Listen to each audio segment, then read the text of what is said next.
kayo pong mga SSS pensioners, GSIS pensioners, at mga senior citizen na nanonood ngayon, huminto muna kayo sandali sa ginagawa ninyo.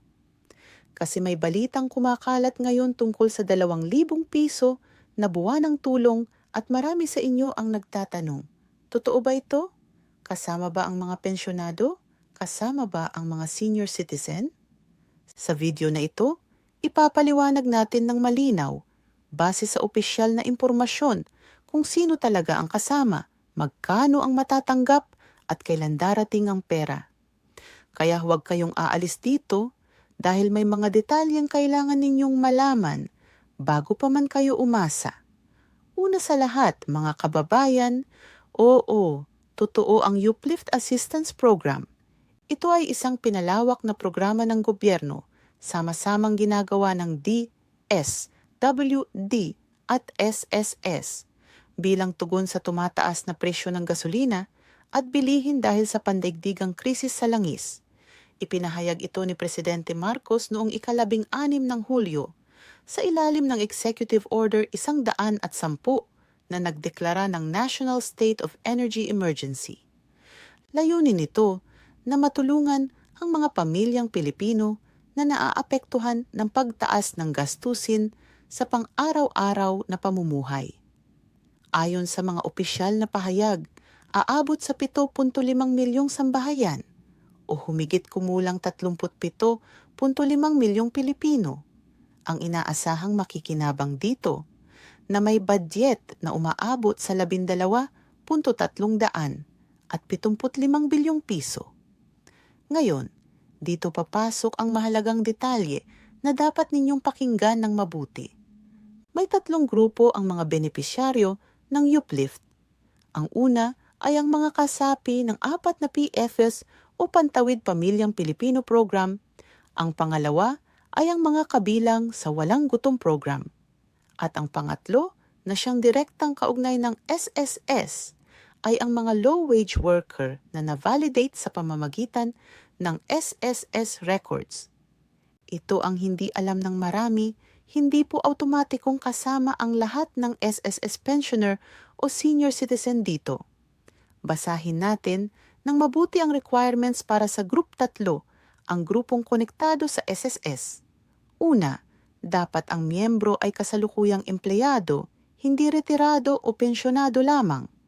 Pangalawa, dapat ang kanyang monthly salary credit o MSC ay 20,000 piso pababa. Pangatlo, dapat siya ay nasa 2,024 na CBMS data o Community-Based Monitoring System. Pang-apat, dapat siya ay may kahit isang na-post na kontribusyon sa SSS noong 2000, 25 o 2026. At panlima, dapat may enrolled at approved disbursement account sa SSS bago pa man sumapit ang ika-30 ng Abril 2026. Kaya mga mahal kong pensyonado, kung kayo po ay retirado na at hindi na kasalukuyang nagtatrabaho, hindi po kayo direktang kasama sa Group 3 na ito, sapagkat ang grupong ito ay para sa mga aktibong manggagawa. Pero huwag muna kayong malungkot dahil marami sa mga senior citizen at pensyonado natin ay maaaring kasama sa ibang paraan sa pamamagitan ng kanilang sambahayan.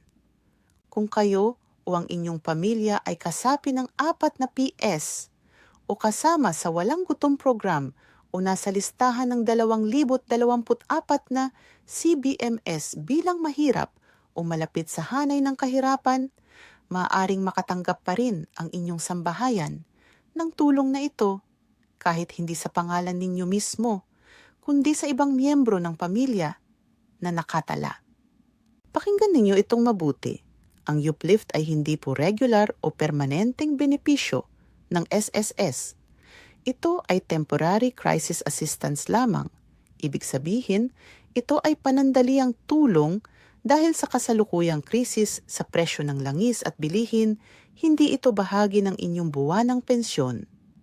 Ngayon, pag-usapan naman natin ang halaga at ang paraan ng pagbibigay. Ang bawat kwalipikadong sambahayan ay makakatanggap ng 2,000 piso kada buwan sa loob ng 6 na buwan mula Hulyo hanggang Disyembre 2026. Kung ito ay ibibigay ng buo, umaabot ito sa kabuuang 12,000 piso kada sambahayan sa loob ng 6 na buwan.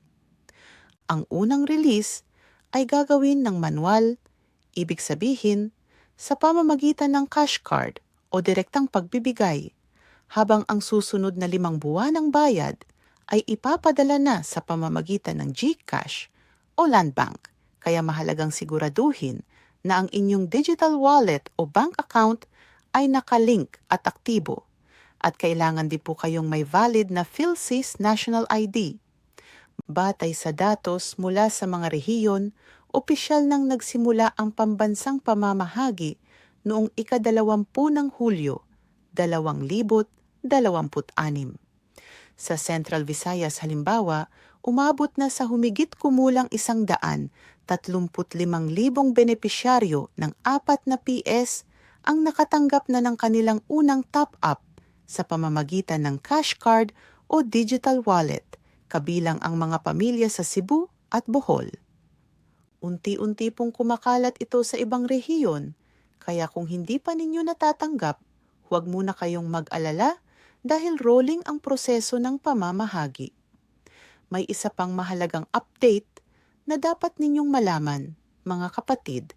Hiwalay ito sa Uplift pero mahalagang ipaalala sapagkat marami rin sa inyo ang nag-aabang nito.